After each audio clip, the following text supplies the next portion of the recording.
Good afternoon. Good afternoon, everybody. Welcome to the New Mexico History Museum. I'm the director of the museum, Andy Wolf, and it's an honor to welcome you all here today.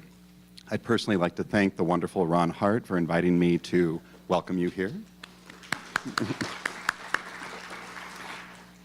And I just want to say welcome to the museum and specifically to the Fractured Faiths exhibition. And congratulations to the New Mexico Jewish Historical Society for celebrating the exhibition in its 2016 Fall Conference. We hope you enjoy seeing the detailed scholarship in the story of Spanish Jews, the Inquisition, and New World identities that is portrayed here. We also welcome you to the museum bookstore, which has one of the best collections of titles on this exhibition. I would like to acknowledge the staff of the New Mexico History Museum who took part in this exhibition. There are far too many to name, but specifically I'd like to name Curator Joseph Diaz, Educator Melanie Laborwit, and for today especially, our events coordinator, Tay Balanovich. They worked with conference co-chairs Linda Goff and Ron Hart in collaboration for the arrangements for today. We are delighted to welcome the scholars from Jonathan Israel to Fran Levine and to all the participants in this program. So enjoy the Fractured Faiths exhibition and all the rest the New Mexico History Museum has to offer. Enjoy. And I'd also like to just say one personal note. I had the good fortune to be in Spain and Portugal very recently, and I had visited many of these sites in the past, but they did not impress me the way they did this time. Let's say I certainly was impressed the first time around, but the day we spent in Toledo at the synagogue really gave me pause, and it reminded me how real these stories truly are. So I just want to let you all know how deeply I feel about this material. It is now my pleasure to introduce Linda Goff, President of the New Mexico Jewish Historical Society. She has a PhD in anthropology from Washington University and a degree in Latin American Studies from UNM. She formerly worked with the U.S. State Department and in higher education administration and international studies programs. Please join me in welcoming Linda Goff. Thank you.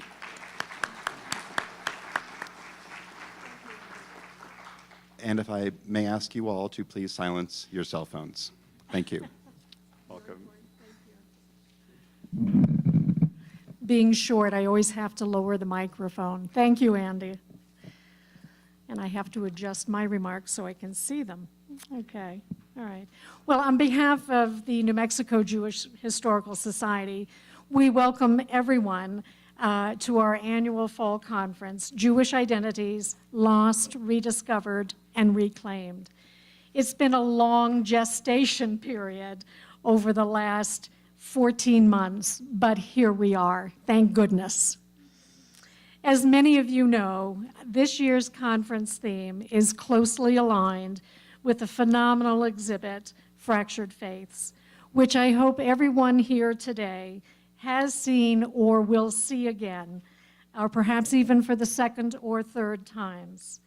We are extremely fortunate to have been able to plan our conference, not only in conjunction with the exhibit, but also to have the strong support of the museum's leadership and staff.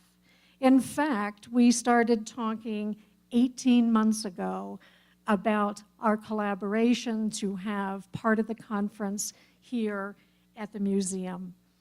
And as Andy also recognized people on his leadership team and staff, I also would like to echo my thanks and the Society's thanks, of course, to Andy, to Joseph, to Melanie, Tay, and Karen Kelly and Yvonne Montoya from the Museum Foundation. They too have been very helpful. I'd also like to express a special welcome to a number of our guests here today who have traveled quite a distance to join us, not only at the conference, but also to see the exhibit. And especially I want to recognize our cohort of newfound friends from the Tucson, Arizona area. You've schlepped quite a way. Thank you. We also have participants from Colorado. Thank you very much. And from within the state, Las Cruces, Roswell, Carlsbad, Gallup, and I'm sure I'm forgetting at least one or two other places. Pardon me? Oh, Texas, yes, of course. I believe the Rosenbergs from Sugar Land, Texas. You joined us in Las Cruces last year. We're also very fortunate to have current K through 12 teachers here in New Mexico who have joined us, and some of them have come from Carlsbad, Espanola, Gallup, and of course here in Santa Fe. We are also excited to have our first student scholar from Temple Beth Shalom, Dee Dee Jansen. Dee Dee, where are you? We welcome you. And of course, a thank you to my partners in crime. First and foremost, Ron, and I'm glad that Gloria will forgive us for all these months of working together.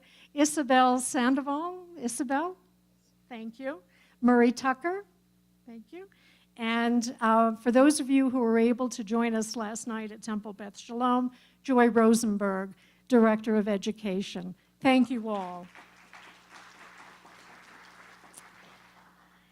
This afternoon and tomorrow's program will provide an in-depth historical look at the departure of 17th century Jews fleeing Spain to areas of Europe, the Middle East, and North Africa, and those, of course, who ultimately found their ways to the New World, including New Spain and eventually northern New Mexico. You'll hear from a diverse group of speakers who will be talking about three specific topical areas. The first one will be the Converso experience in Spain and Mexico.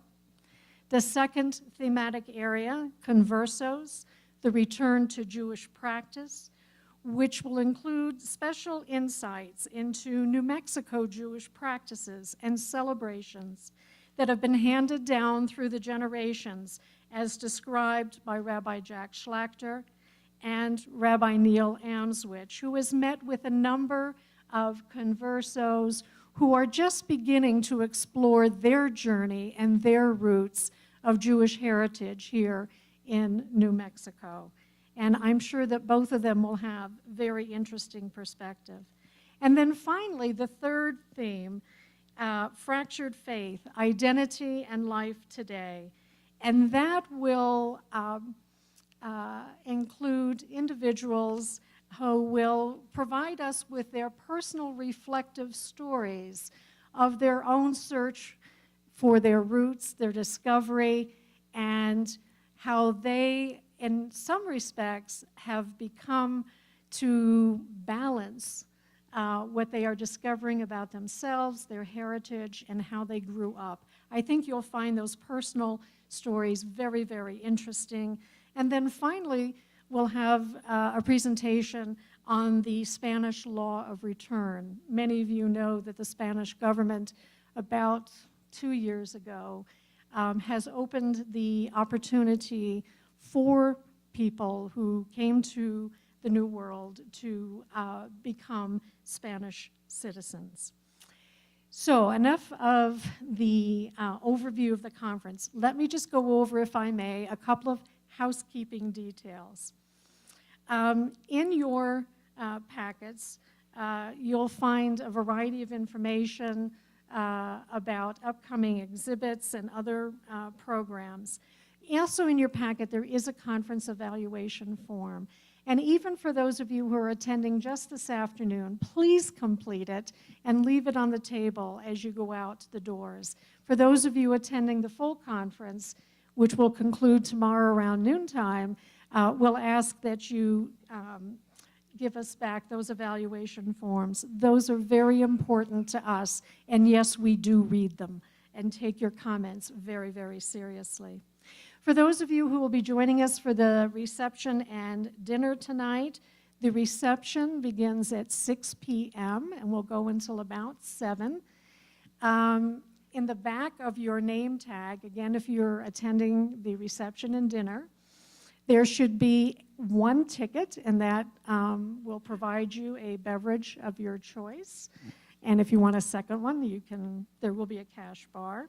For those of you who have requested vegetarian meals, also in the back of your name tag, there should be a little green card. If you'll put that on your place at the dinner table, the servers will know where to place those of you who have requested vegetarian meals. And then finally, some of you have already been hit up. We have a raffle and some wonderful raffle prizes and a silent auction tonight at the hotel. We appreciate your support. Our main sources of revenue are our dues and our fall conference. So your additional support is most appreciated because that allows us to continue to do the kinds of programs that we are doing and will be continuing to do. So thank you very much again for coming, and enjoy the conference. And if any one of our board members, we have ribbons on our badges, or staff, don't hesitate to ask if you have any questions, and hopefully we'll have a couple of answers. Thank you.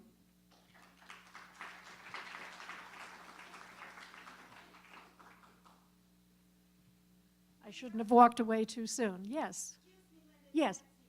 For me, it may be my eyes, but that's a little fuzzy. Is it fuzzy for anyone else? We have someone up in the AV booth. We'll try to get that corrected. Thank you. Thank you. I walked away too soon. Let me also briefly introduce Murray Tucker, because he in turn will introduce Jonathan Israel. Murray?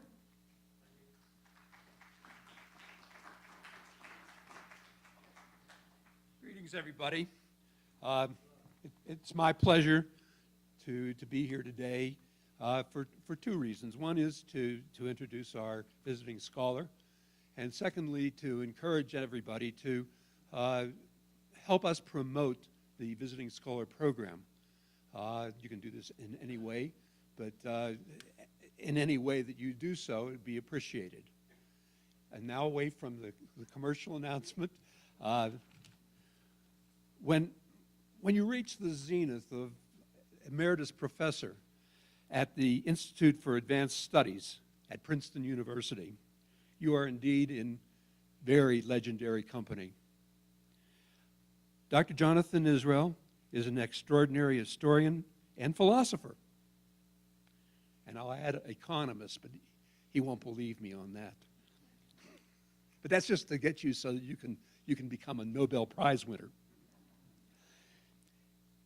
He's added, or actually expanded, the word radical to the age of enlightenment. And he will be involved in a colloquium at the University of New Mexico on Tuesday that gets into that question related to the American and French revolutions. On Monday, he will be talking directly, and I didn't bring the cheat sheet on exactly with the topic, but it will be on a Jewish topic at the university. Anybody who is interested in that should see me or see our website. His early studies of the role of the Sephardim in commercial commerce adds to his title the idea of being an economic and cultural historian. That's why I say you get a Nobel Prize. His early landmark studies of crypto-Jews and conversos have been a base of departure for many of his colleagues.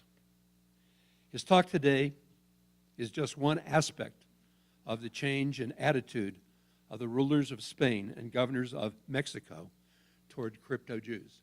It is my pleasure to introduce Professor Jonathan Israel.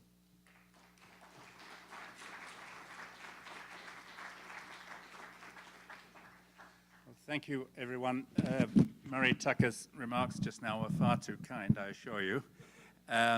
my wife and I are absolutely delighted to be here in Santa Fe and in New Mexico, and especially to be part of this conference, which already yesterday evening and this morning was extremely interesting. I've learned lots of new things, and we are just delighted to be part of it.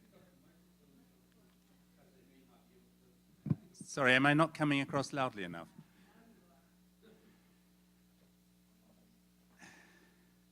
I must just pause for a moment to see how I haven't had a chance to speak to the technician, so I'm not quite sure how to move the slides forward.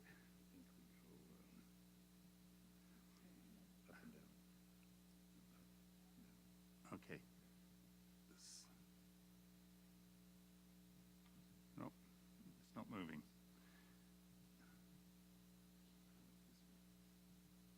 Okay, yeah, thank you. So there's those two, okay. Now, let me begin with what is perhaps one of the most fundamental points to grasp about Sephardic history. Everyone here, of course, is very well aware that for 1492, that's the key date, the expulsion of the Jews from Spain, for a very large part of Sephardic Jewry, especially North Africa, Eastern Mediterranean. The Sephardim are the direct descendants of those expelled at the time of the expulsion from Spain. But, and this is really crucial to the talk that I'm giving this afternoon, for a very large part of Sephardic Jewry, and this really applies to the whole Jewish experience throughout the Spanish and Portuguese New World, the whole of the New World, in fact, down to the 18th century, and the Western Sephardic communities in Europe too. This really applies to the Sephardic communities in Holland and in Hamburg and in France. Their experience was slightly different. Of course, 1492 was basic for them as well, but there was another equally traumatic and more long drawn out, terrible experience really in Portugal during the 1490s, culminating in the forced mass baptism of 1497. And unlike in the case of the expulsion of Jews from Spain, where they were told you can convert to Catholicism or leave, in the case of the mass forced baptism in Portugal, they weren't given that choice. They were taken by surprise, and a mass forced baptism took place whether they liked it or not. So the psychology, the political circumstances, the religious consequences of the Portuguese experience are different. And so, although the whole of Sephardic Jewry, properly speaking, is shaped by the expulsion from Spain in 1492, there are these two separate branches which are fundamental. The separateness or the differences between them are fundamental to a certain point. And this is much less well understood by many people interested in Jewish history. And now I need to go back. Of course, it's complicated. And I want to try to bring out the importance of this Portuguese angle, which you could say for the whole of the history of crypto-Judaism and the whole experience of the Sephardim in the New World. You could say that this Portuguese angle is just as fundamental as the expulsion from Spain in 1492. Of course, most of the Jews in Portugal in the 1490s had come from Spain, so they're part of the expulsion from Spain in 1492. That's part of the experience equally. But after what happened in Portugal in the 1490s, they, in a sense, were not exactly a different group, but they were in a different context.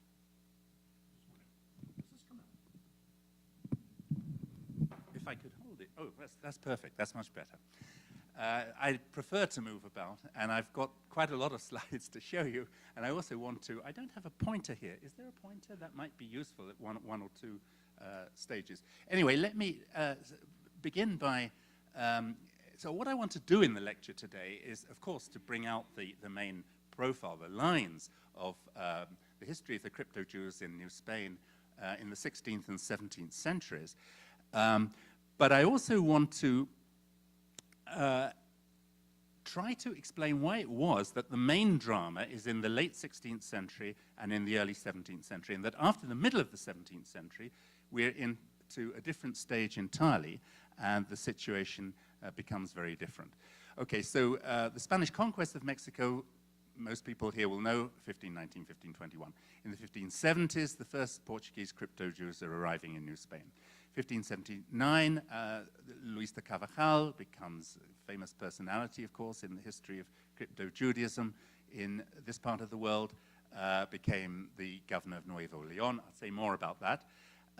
And now, very important for the argumentation that I'm going to put forward in the lecture is the union of the crowns of Spain and Portugal in 1580. Now, this is what made it possible for those new Christians who had been forcibly baptized in Portugal in the 1490s, but had not abandoned their Jewish faith.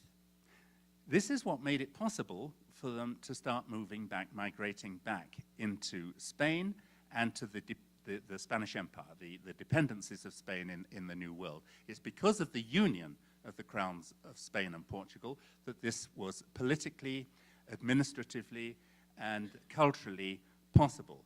Now, you may say, well, is this really so fundamental for understanding the history of crypto-Judaism in New Spain? The answer is yes, because although it is certainly the case that many of the descendants of the Spanish forced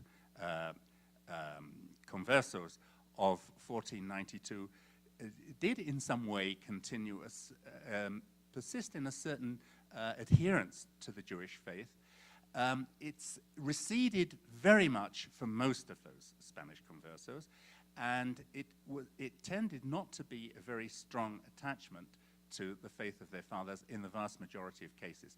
Whereas with the mass forced baptism of the conversos in Portugal in the 1490s, many of whom have come from Spain, this now included the group of those who were most firmly attached to their Jewish faith. And because of the circumstances being different, the way it happened in Portugal, these people were often much more determined and much more pronounced in their adherence to Judaism. That's one thing, but they also, because of the Portuguese background, they stood out more, they were more noticeable, they were more conspicuous, both to Spaniards and to the majority population in the various parts of Spanish America.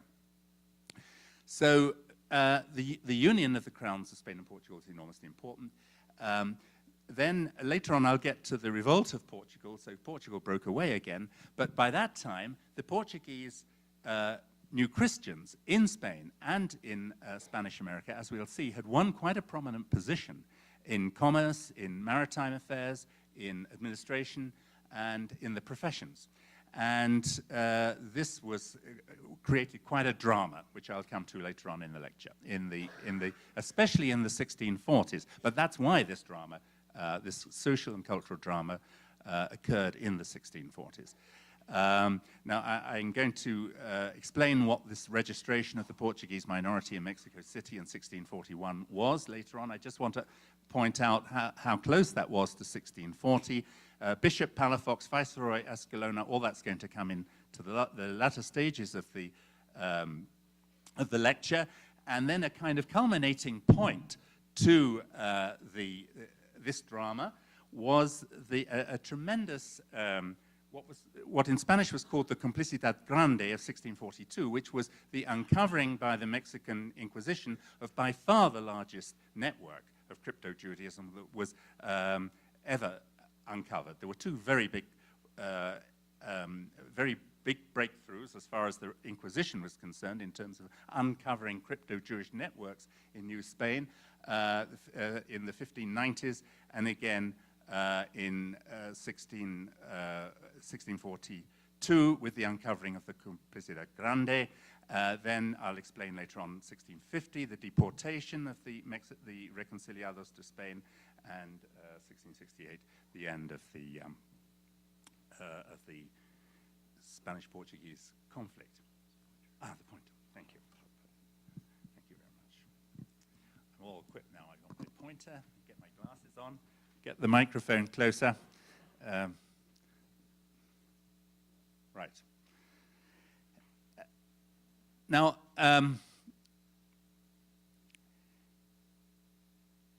Therefore, what you have to bear in mind from the table I've just shown you is that the main repression of, and the main, centrality of crypto-Judaism in the history of New Spain is an affair from about 1580 to 1650, let's say. So that's 70 years. So that 70 years is the period when crypto-Judaism is really a central feature of the history of New Spain. And what we have before 1580 are the preliminaries, let's say, the early stages of the story, and then there's an aftermath after 1650. But the real drama takes place during those 70 years, between 1580 and 1570. Now, in the period before the Inquisition was set up as a formal institution in New Spain in the 1570s, there was an Inquisition in New Spain right from the beginning. Inquisitorial powers were vested in the first bishop of Mexico, Bishop Zumárraga, and there were autos de fe in the very early period, in the 1520s and 30s. We know the first crypto-Jews who were executed, who were burnt at the stake in New Spain. This goes back to the late 1528. Hernando Alonso, who was one of the carpenters, one of the people who had come with Hernán Cortés and participated in the actual conquest of Mexico, was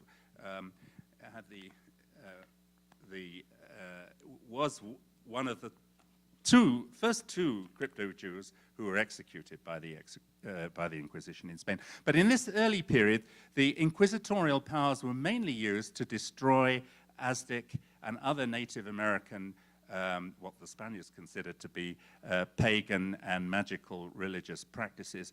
And so autos de fe certainly took place in the early period. Diego Rivera, the famous Mexican painter of the early 20th century, recorded one of these autos de fe that was well known, that took place, became notorious later, that took place at a location called Mani in the Yucatan in 1562. Is typical of the way the friars who were playing the main part in this, friars, mainly Franciscans and Dominicans, who on these occasions, the objective was to destroy large quantities of Maya and Aztec scripts of various kinds, not necessarily, well, they mostly usually had some religious significance or other. Sometimes they were purely astronomical or just administrative records, but enormous amounts of Mayan and Aztec codices and picture texts and other kinds of records were destroyed in this way by the sections of the church acting under inquisitorial powers before the Inquisition was formally established. But with the setting up of the Inquisition as a organized body, administrative body with its headquarters in Mexico City and its familiares and its agents and reporters and representatives all over in all the different provinces and sections of New Spain, indeed the whole of Spanish America. Indians ceased to be the main focus, and I should say that the Native Americans as such were not immediately, not directly under the jurisdiction of the Inquisition. As neophytes of the church, the Inquisition was concerned to help destroy Native American religious practices and root them out. But individual Indians were not directly under the jurisdiction of the Inquisition, or not supposed to be. So in Inquisition trials, sometimes they would claim someone was a mestizo, and there's a question, was that actually a half-blood? Was he a mestizo? Was he an Indian? There could be disputed cases, but Indians as such were not supposed to be directly under their control. But all the rest of the population, including mestizos, half-bloods, and blacks, and half-blacks, mulattoes, everybody else was meant to be directly under the jurisdiction of the Inquisition. In New Spain, after this 70 years of crypto-Judaism being the central issue for the Inquisition in New Spain, you continue to have a number of autos general de la fe and autos de fe in Mexico City, especially in the later 17th century, usually with one or two crypto-Judaizers. So crypto-Judaism hasn't disappeared from the scene, but it's clear that in the late 17th century autos de fe that crypto-Judaism isn't the main issue anymore, and there are more autos de fe in the early 18th century. This is actually the only painting I found of an auto de fe. There are some of which my wife and I actually saw a few years ago in Peru, recording autos which were staged by the Peruvian Inquisition in the 17th century. There are 2 or 3 at least of those, perhaps there are more. But the only one I've ever found, perhaps someone here knows of other pictures, but the only one I know of an auto de fe in New Spain is this one at San Bartolomé Otzolotepec, which was a township very close to Mexico City. And this is in 1716, so in the very early 18th century. But I want to show the formality of these occasions, and they're not purely religious occasions, actually. The auto de fe is a kind of theater of power, which is showing the population as a whole that in the Spanish Empire, the crown, the secular authority, and the church work together. And it's about power, it's about royal power, everyone must submit to this, and it's about the church's power. Church and crown work together, they support each other. Everyone submits to the Catholic Church. No one is allowed not to submit to the Catholic Church. No one is entitled to have an individual opinion about anything that the Church pronounces on. You submit to it, and that's all. It's a theater of power, and I think that's expressed very well in this painting.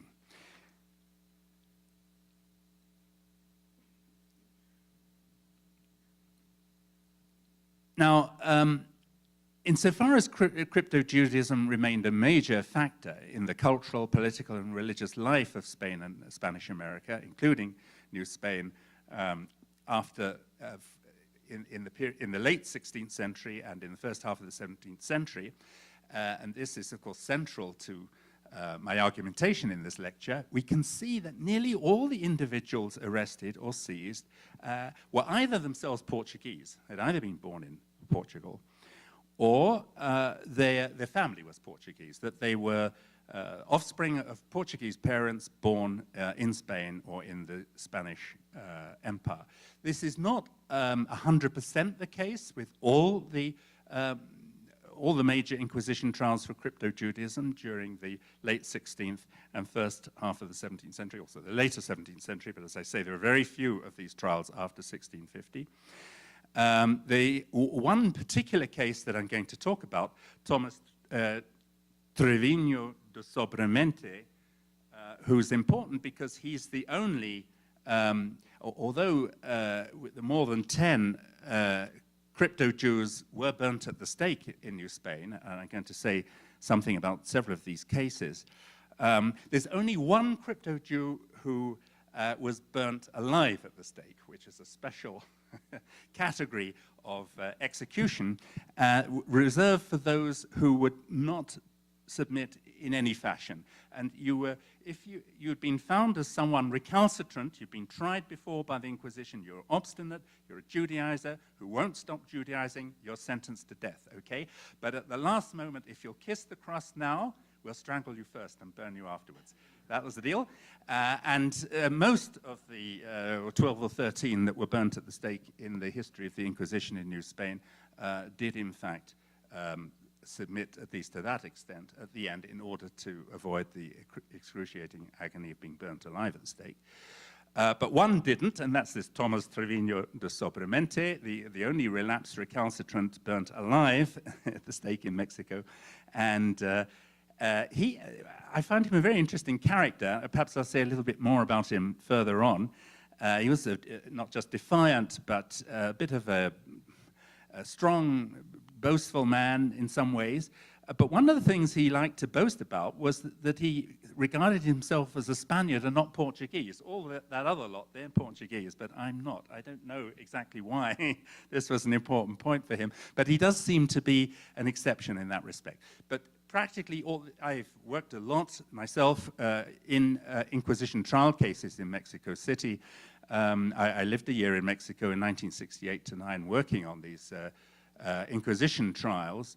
And both major cases and minor cases, you nearly always see that the parents, if the person himself was not born in Portugal, that the parents were born in Portugal. That is not just the rule for 2/3 or 3/4 of the time, it's the rule 95% at least of the time. And it's very rare to find one of these crypto Jews who doesn't have this intimate connection with Portugal and with Portuguese culture and with the whole Portuguese background. And that helps you understand why Portugal is so central to this story. I think I mentioned the fact that one important difference between the mass forced baptism in Portugal in the 1490s and what happened in Spain in 1492 was that in Spain they were given a choice, you convert or leave, and in Portugal there was no choice. There was just a forced mass baptism for all the Jews in Portugal. Although some did escape quite quickly to North Africa after it happened and reverted almost immediately to Judaism, but that was a relatively small minority of the Portuguese Jews. But I think there's another factor in why those Judaizers, those accused of crypto-Jewish practices, which is by no means all those that were participating in crypto-Jewish practices, in New Spain, in the 16th and 17th century, were of Portuguese background. I think a very important reason is that the limpieza de sangre rules, excluding those of Jewish descent from being appointed to higher offices, to political or administrative positions or higher military positions, was more strictly applied in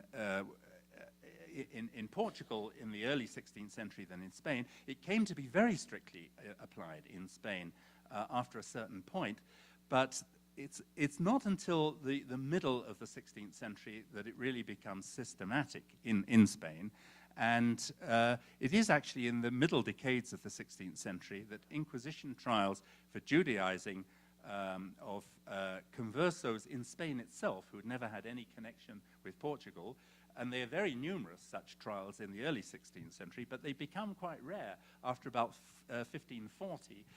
The phenomenon of the Spanish converso who is Judaizing is a real rarity in Spain after about, although we know there were such people, but they tended not to be hauled up before the Inquisition after about 1540. So the Portuguese angle is absolutely fundamental. Now, with the union of the crowns of Spain and Portugal, as I mentioned, the movement of Portuguese conversos back into Spain and Spanish America became something of a mass movement, and New Christians began crossing either via Spain or sometimes from Seville on the official fleets that were sent out each year to Spanish America.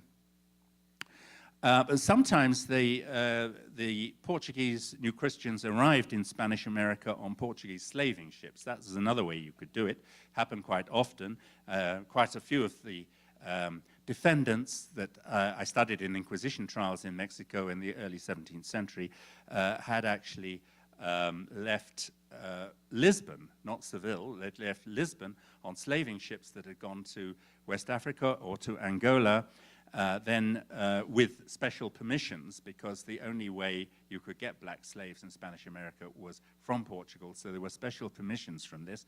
Was the only major loophole, actually, in the Spanish monopoly trading system, which restricted all commerce, more or less, all commerce of Spanish America to the official trade via Seville and later on via Cadiz to Spanish America, and no other trade was allowed, not even from other parts of Spain. That was not allowed. The only major loophole were these these Portuguese slaving ships. So a number of Portuguese New Christians reached Peru and Potosí, which is today which is the biggest silver mining center in South America. That's today in Bolivia, or reached Central America or New Spain in that way.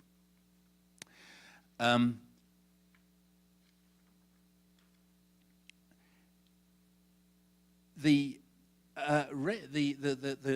commercial networks that developed were extremely impressive.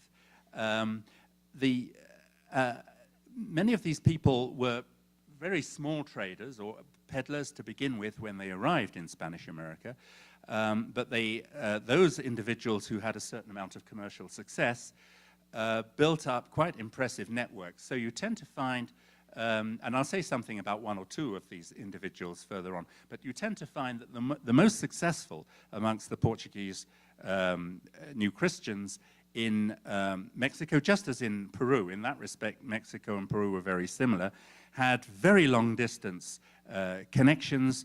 They often had relatives running shops for them in other parts of New Spain or other parts of Peru, and they had relatives who they were trading with as correspondents and as partners, often in Acapulco, because Mexico City had an important Pacific trade from the 1590s onwards, and this became quite an important part of the commerce of the Portuguese New Christians in Mexico, trading right across the Pacific to Manila in the Philippines. The Philippines, of course, was also a Spanish dependency from the 1560s onwards, and it became extremely important. The world's first trans-Pacific commerce was entirely a Spanish-controlled commerce. The official Spanish commerce went entirely via Acapulco. The famous Manila galleons sailed from Acapulco to Manila and back again. They were very large ships. Only one or two or three sometimes went each year. And they took European and American products to Manila for re-export all over, especially in China, but all over the Far East. And the returns from Manila tended to be Chinese silk goods. Chinese silks sold very well in both Mexico and in Peru, so that was quite big business from the late 16th century onwards. The trans-Pacific trade, the Portuguese New Christians were very, very active, played a very large part in this trade. So that the geographical range of their activities and the way they linked up, the Far East with Spanish North America, with South America and the Caribbean and the Iberian Peninsula was all actually very, very impressive.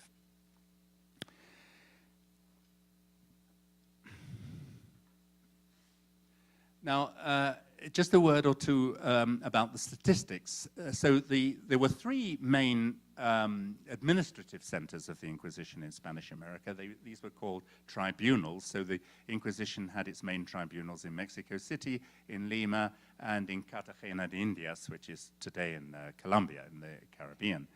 And so these statistics give you the number of trials recorded for the period from 1540 just down to 1700. Of course, there were more after 1700, but Peru slightly outstripped New Spain when it came to numbers of trials recorded, and also, but New Spain is thought to have had more trials. So in terms of estimated trials, we see more for New Spain.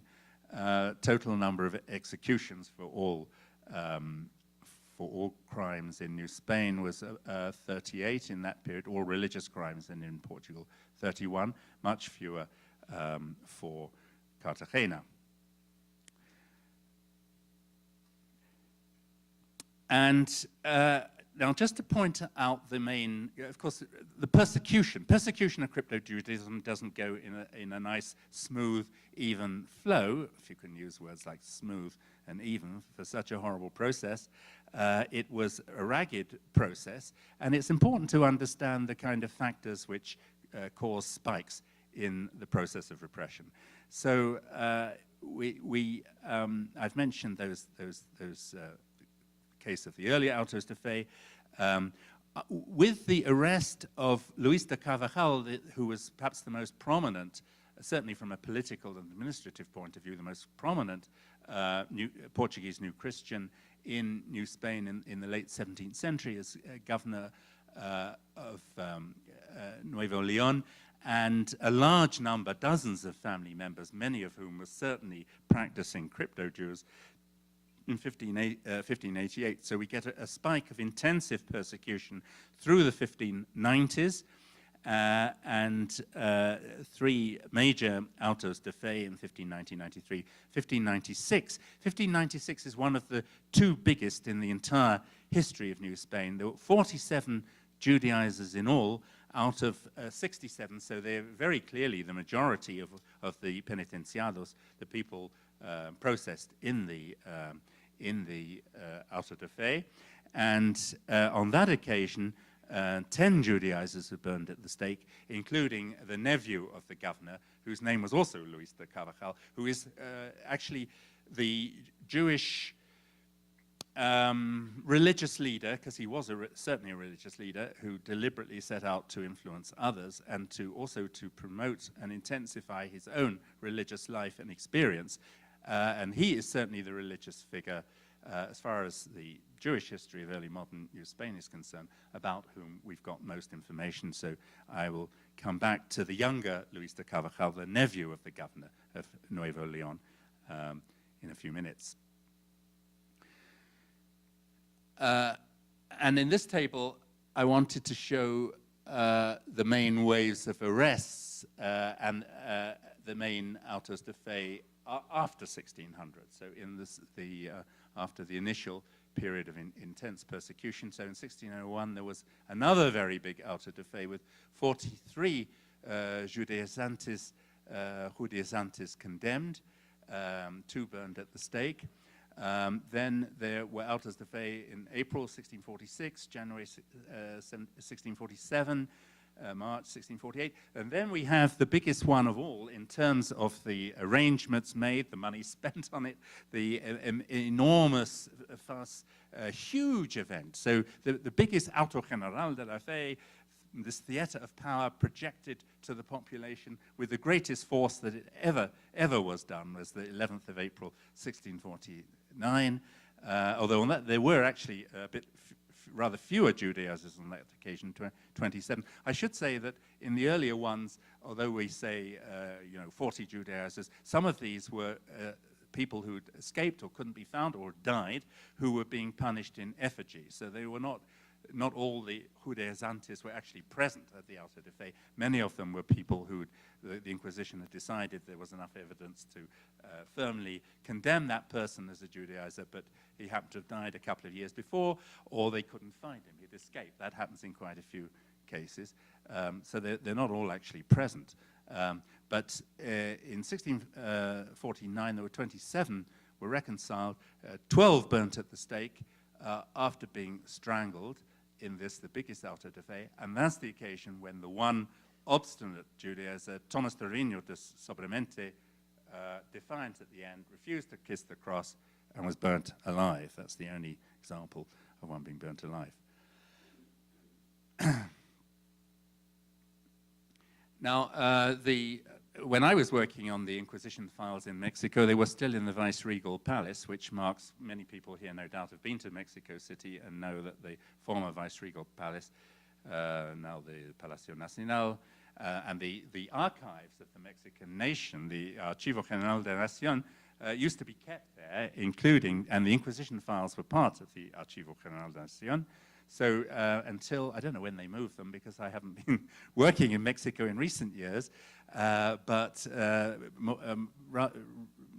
some considerable time after the 1960s, late 60s when I was working there, they were moved out and deposited in a different building. But in the old days, it was very nice to be able to sit in the Viceroy's palace overlooking the Zócalo, the main square in Mexico City. To the left is where the cathedral is, and these autos de fe were conducted in the square here in front of the Viceroy's palace and in front of the cathedral. And this is one of the largest capital city squares in the world. It's absolutely enormous, the Zócalo in Mexico City.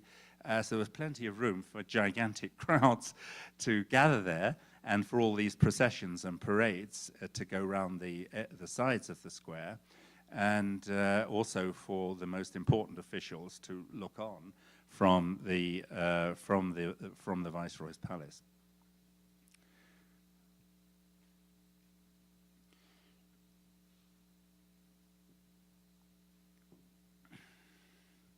Now, because of the way the commercial networks developed, you tend to find these communities of Portuguese New Christians dotted around New Spain, and they focus on the key commercial points, which is logical enough.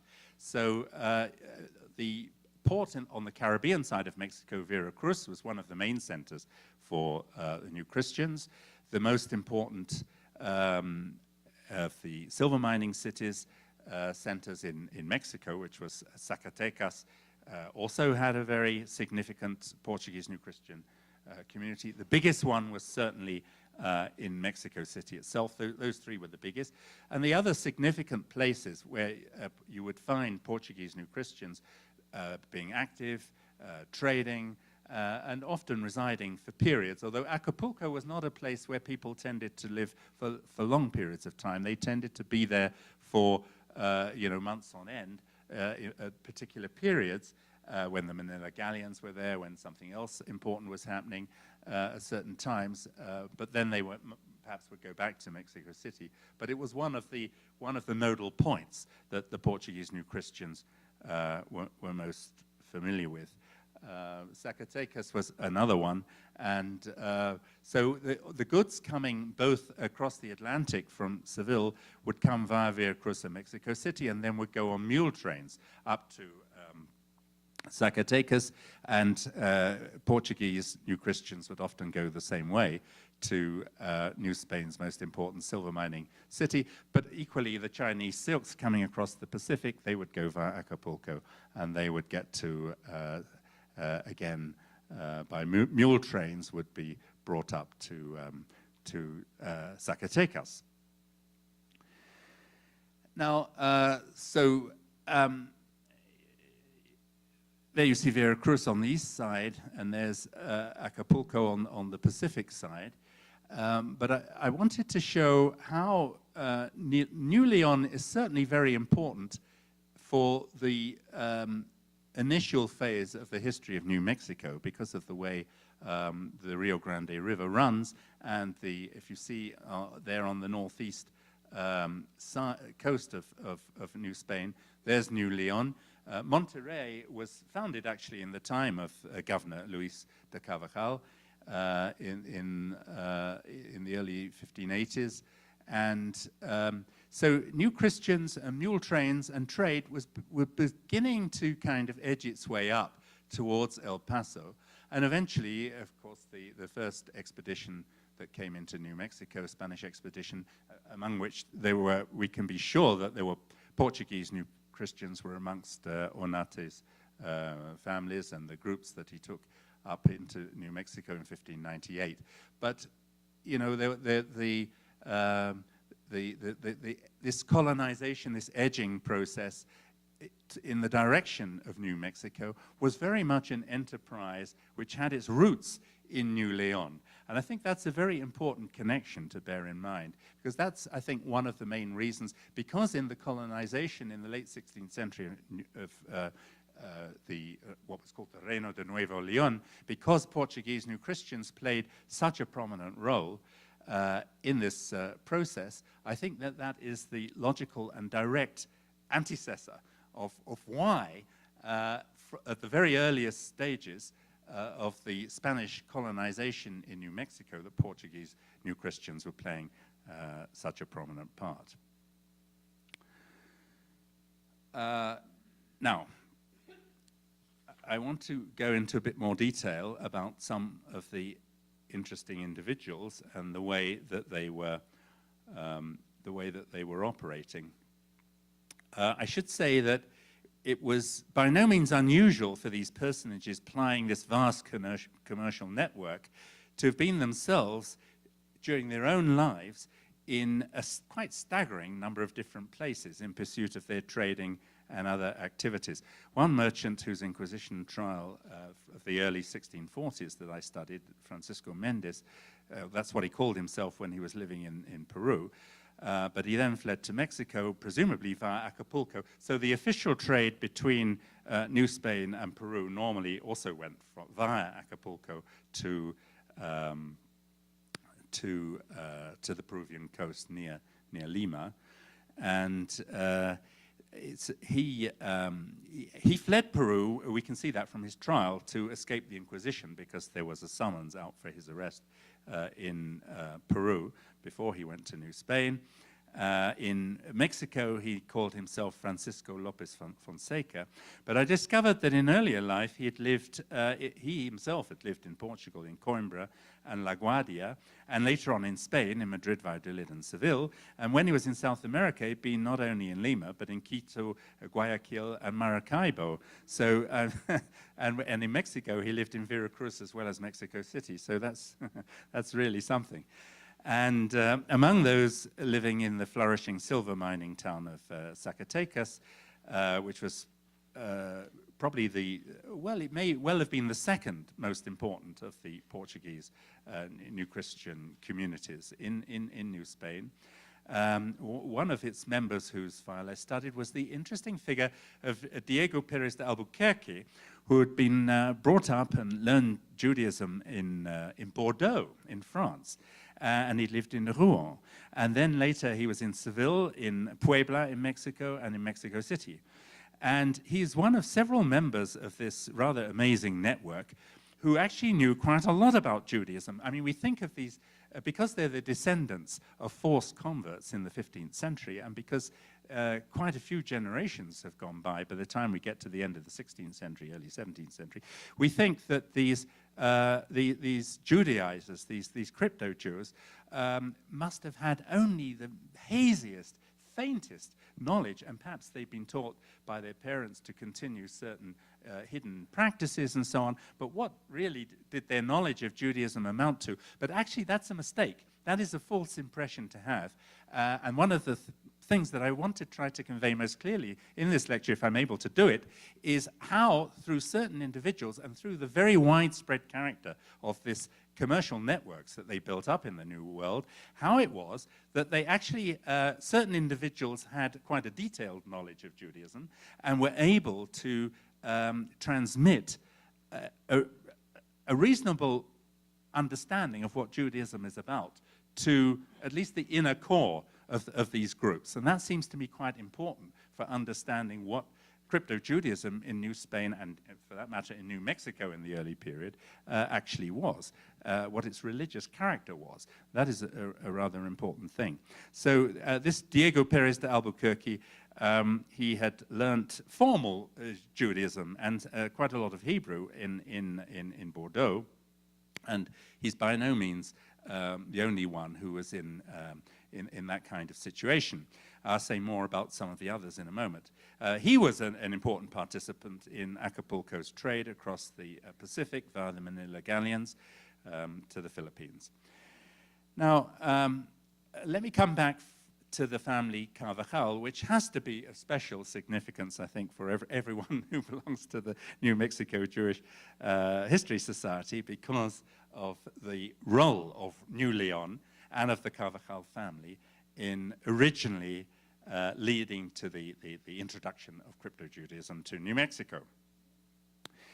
Now, the older Luis de Carvajal, I mean, he may have been engaged in crypto-Jewish practices a little bit, but he was mainly interested in being a big shot in Nuevo Leon, and before that in Tamaulipas on the coastal, in Tampico, in the coastal area of northern Mexico, as a trader, as a conquistador, as somebody who was trying to subjugate Indians and generally establish Spanish power.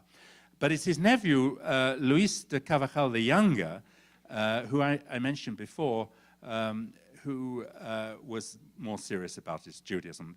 The older Luis de Carvajal was actually born in Portugal, and his early life was divided between Portugal and northwestern Spain. And he first arrived in New Spain from Seville, as so many did, on a ship loaded, in his case, a ship loaded with wines in 1567. and he, between 1567 and 1575, he spent most of his time fighting Indians. He really was a kind of new Christian conquistador, and I don't think, from my impression is that religion was not especially important to him. But when he was given the chance, what he was interested in was trying to open up that area and maybe even establish a route between Tamaulipas across northern Mexico to the silver mining city of Zacatecas, which would have been a big thing if that had been possible then, that it wasn't.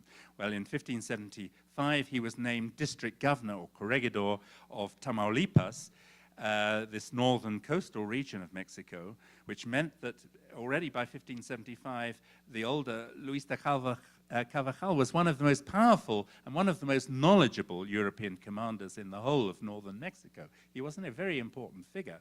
And then he went back to Spain to solicit even higher positions.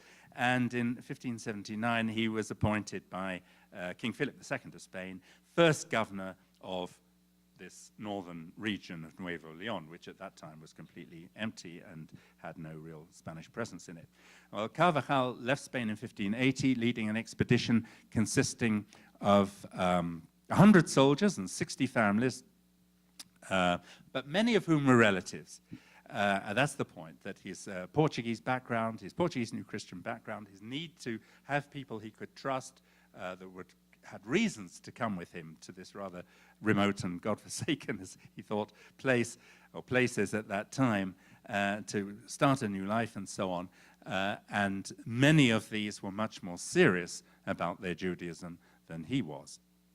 The older Luis de Carvajal founded 3 small settlements, including the place that grew into the city of Monterrey and is now the capital of the Mexican state of Nuevo León. And he sponsored the first Spanish expeditions in the direction of Texas. They probably entered Texas and probably even before, it's not clear, but before 1598, some of these expeditions probably touched on the border areas of both Texas and New Mexico, even before 1598. But he was arrested for not just for, he was accused of crypto-Judaizing, but he was accused of lots of things. Some of them he was certainly guilty of, and he was arrested in 1587 and brought before the secular high court, or audiencia, in Mexico City, and only afterwards before the Inquisition.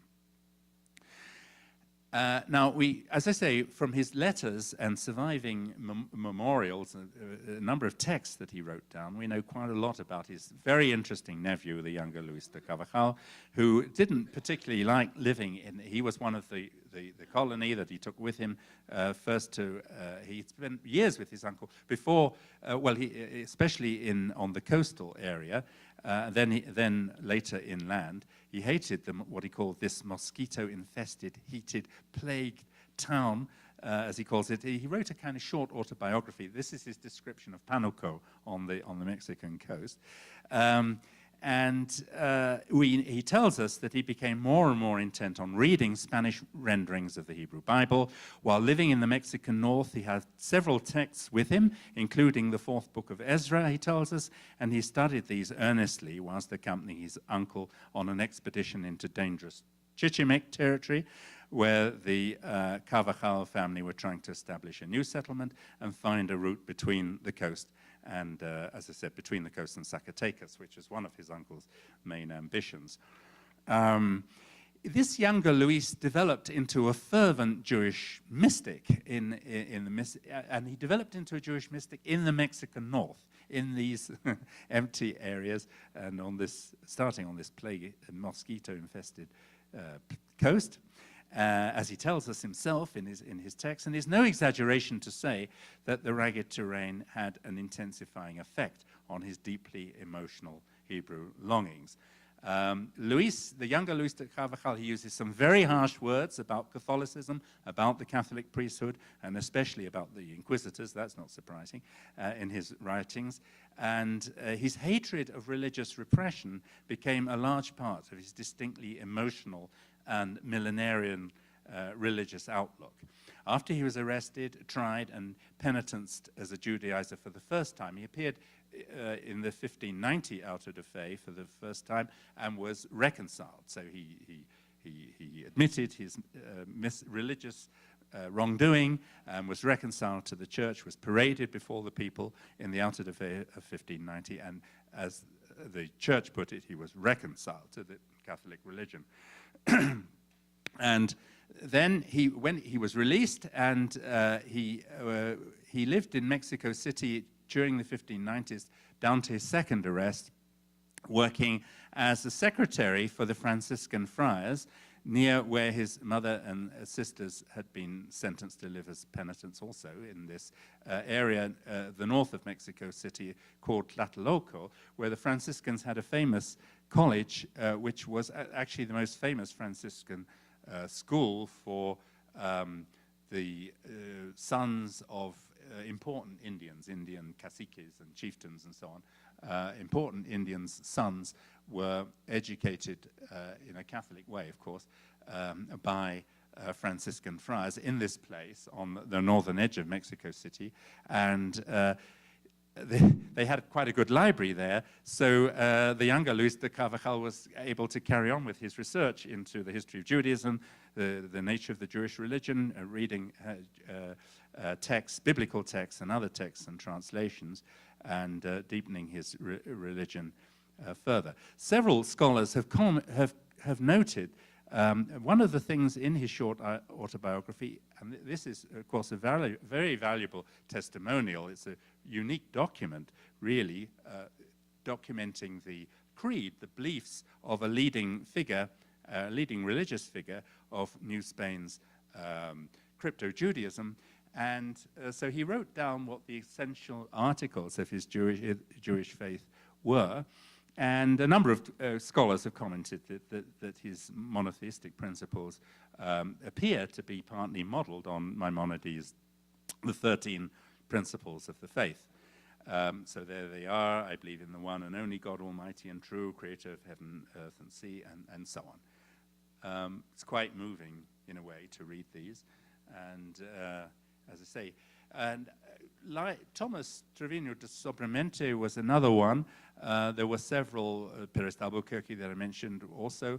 But amongst the 2 or 3 most prominent Portuguese New Christian conversos in New Spain, who can be described as community leaders in the sense that they had a much higher level of Jewish knowledge than the others, were recognized as informal rabbis and as leaders of the community, those who were in a position to teach others what is Judaism, what does it mean, what is the significance of the practices, and so on. Luis de Carvajal, who wrote this just before he was burnt at the stake in 1596, so he's arrested again and tried again. We know a day or two before the Auto de Fe, he was put on the rack from 9:30 in the morning to 2 o'clock in the afternoon, tortured for all that time. And in his final agony was so bad that he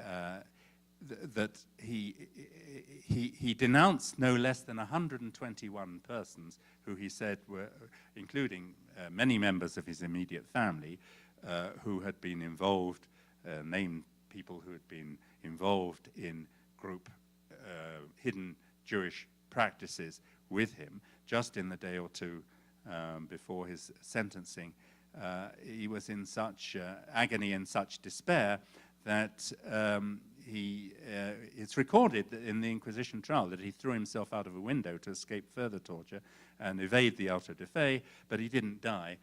So he appeared injured in the final the final day of his life in the Auto de Fe 1596, and in front of this happened, by this time the cathedral was a rather magnificent building and was beginning to resemble the tremendous structure that we see in the center of Mexico City today.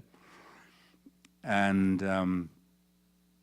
the victims, after riding through the streets, they were tied on horses and in carts if they were unable to ride.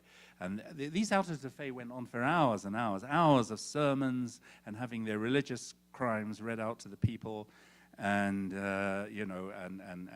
prayers and so on.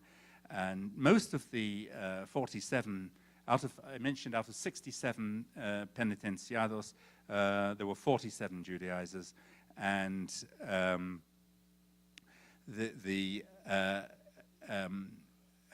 most of these were then reconciled. 10, I mentioned before, were what were called relapsos, recurrent, obstinate, and recalcitrant Judaizers, to be burned at the stake. But all were willing at the end. They were given the choice, and if you clutched the crucifix and kneeled at the end, then the church gave you the mercy of strangling you first, and then your body was burnt at the stake. And this is how he met his end. How am I doing for time? So I better start wrapping up soon. How many more minutes should I go on? Can I have 10 minutes, do you think? Yeah?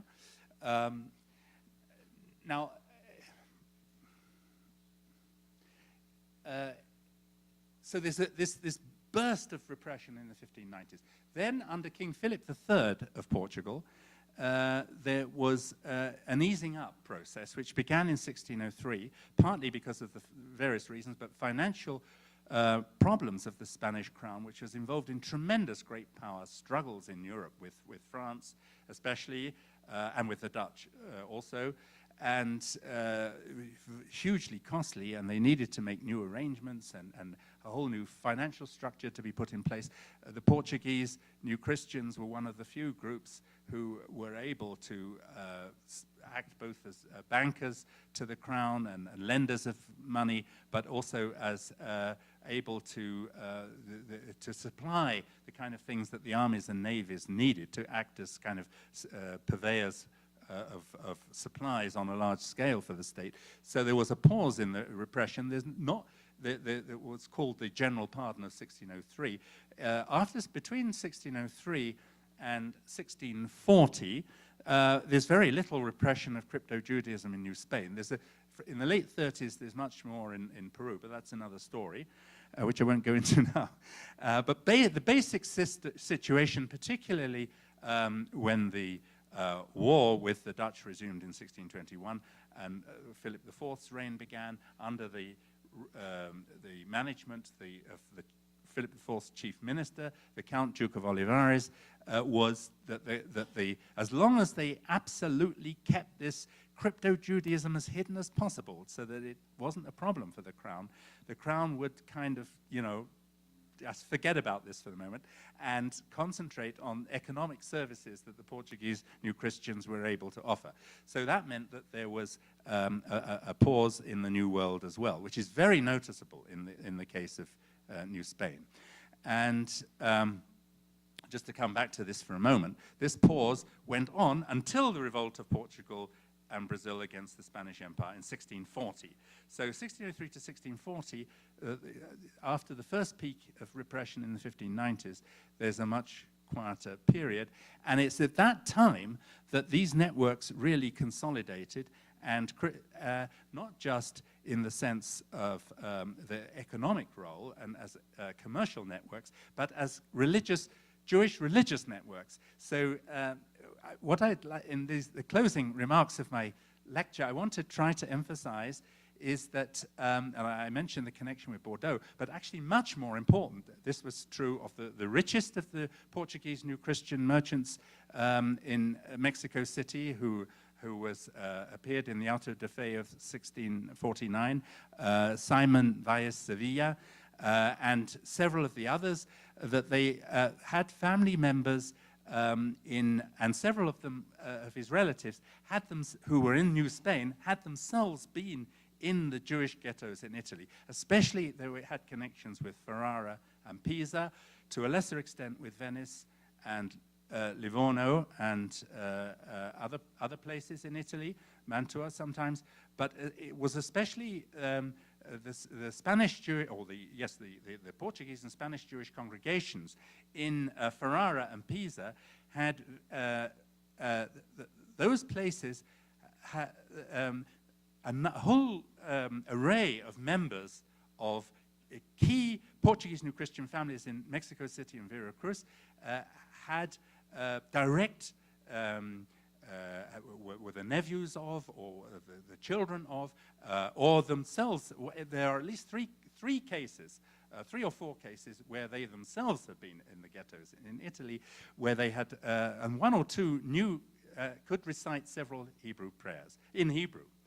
And they knew, they had a pretty, compared to most crypto-Jews, they had a pretty accurate idea of how normative Judaism worked, what the Jewish religion was, how Jewish religious practice worked, and so forth.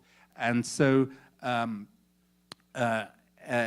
this connection, religious connection with Italy, I think is even more important than the links with France or with anywhere else in explaining why there was a kind of hardcore to the crypto-Judaism of the Portuguese New Christians in New Spain. And how that was possible and how it was transmitted has a lot to do with something like a dozen individuals. And when you look at the most recalcitrant and defiant personalities, like Thomas Trevino de Sobremente, you can see that that comes directly through his contacts with several individuals who had learnt their Judaism either themselves directly or through maybe a brother or cousin or some other relative who had been living in the Sephardic ghettos in Italy. So this Italian connection is the most important of all the different connections, even as far as New Mexico, because of the Carvajal links and the ties with Nuevo Leon and his connections with several people who had been who had learnt their Judaism in Italy. The crypto-Jewish, the religious connection with Italy is actually the most important factor in explaining how there could have been a hardcore, as it were, to the Jewishness, to the religious side of the crypto-Judaism and of the crypto-Jewish culture that developed in New Spain and as an offspring from New Spain, of course, in New Mexico.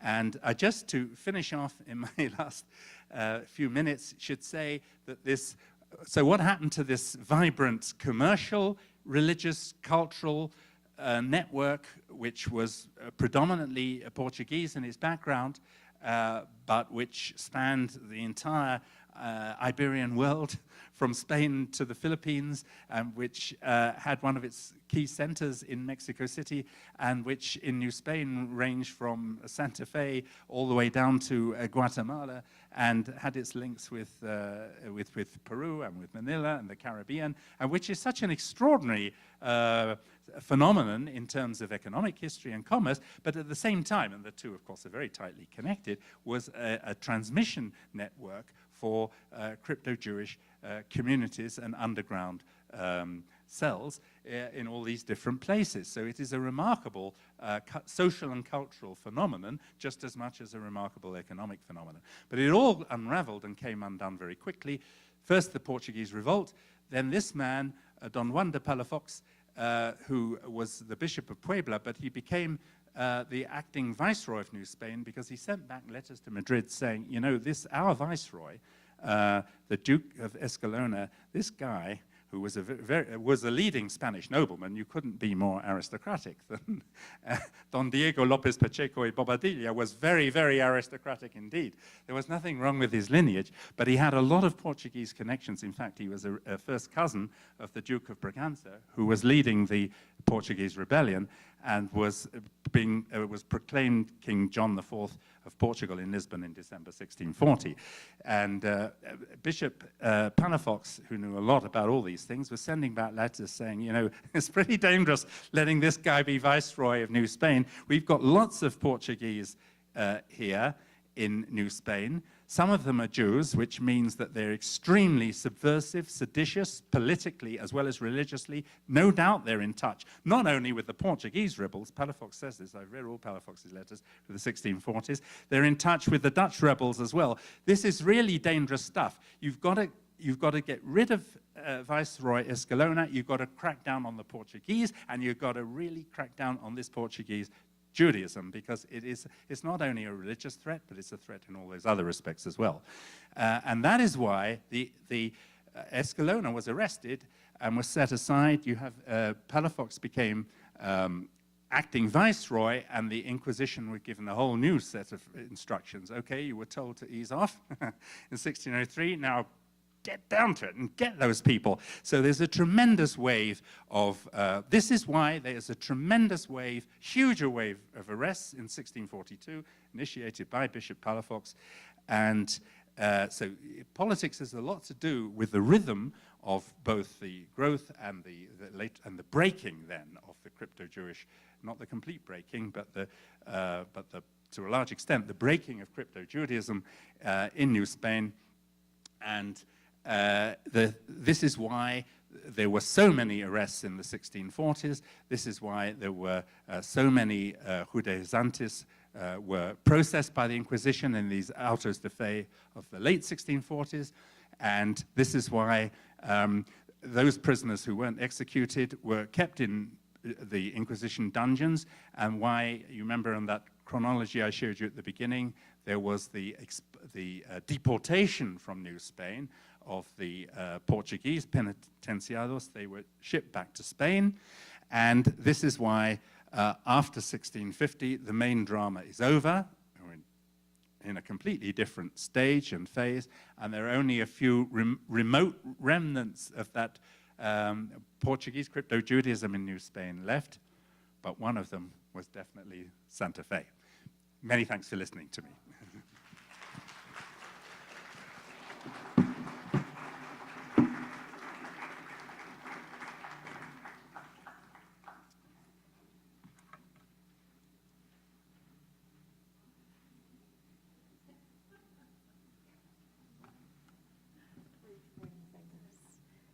I think we have time for maybe just a couple of questions of Dr. Israel, and then we'll go back upstairs. I have to get my directions straight for a mid-afternoon coffee break. Are there a couple of, one or two questions? Yes, over here.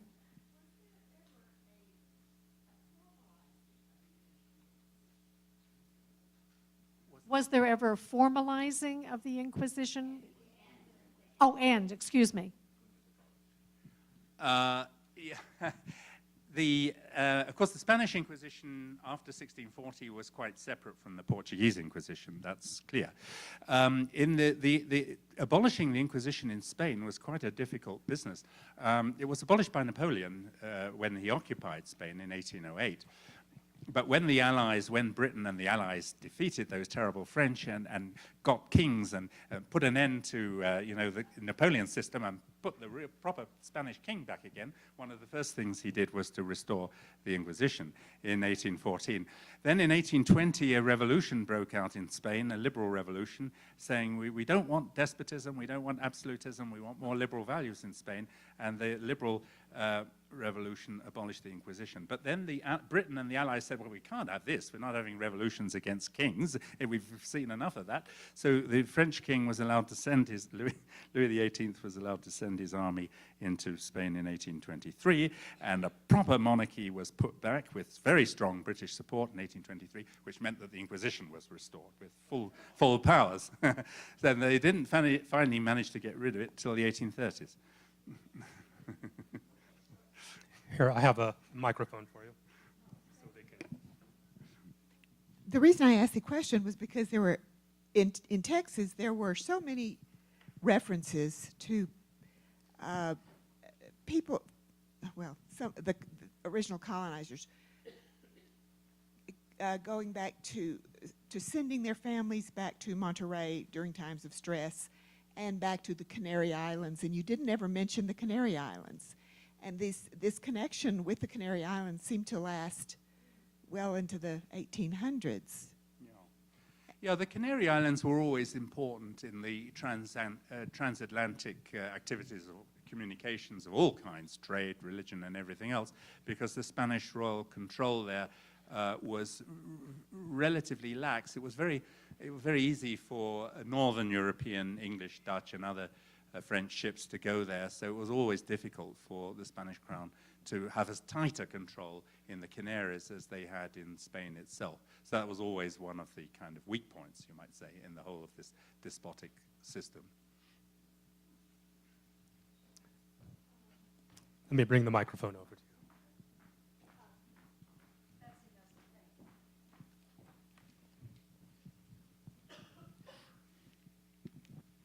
Thank you. Very interesting. You spoke about the nephew's ability, nephew Carvajal? Luis de Carvajal, Yeah, the nephew. The younger, yeah. His ability to read Hebrew texts, Spanish Bibles, get his Judaism, learn about it. Yeah. How could he do that in, Inquisition New World? Does that, do you understand what I mean? Yeah. It seems You're asking just me how does this, how could he find texts to read? Yeah. Well, it wasn't hard to find the Latin Vulgate editions of Old Testament.